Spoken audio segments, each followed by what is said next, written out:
Kuala menolak sekerasnya dakwan bahawa Kerajaan Barisan Nasional telah menyeleweng wang tabung haji. Kita perlu tahu membezakan antara accounting treatment dengan izin, accounting judgment dan criminal misconduct. Baru-baru ini, Puan Ketua, ada isu pelaburan yang melibatkan 200 juta ringgit oleh KUAP yang dibuat ataupun isu ini ditimbulkan pada zaman Kerajaan Madani.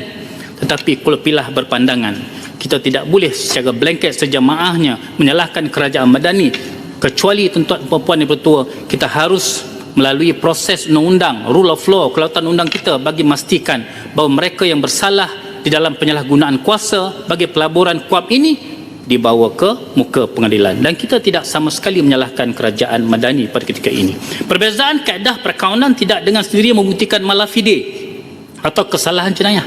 Jika terdapat perbezaan antara realizable asset value RAV dengan MFRS, persoalannya ialah apakah asas yang digunakan, siapakah yang meluluskan dan apakah pendedahan yang dibuat.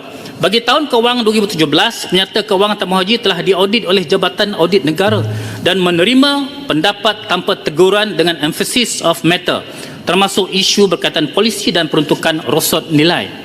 Jadi jika benar berlaku creative accounting ataupun manipulasi, bagaimana ia boleh melalui keseluruhan rantaian ini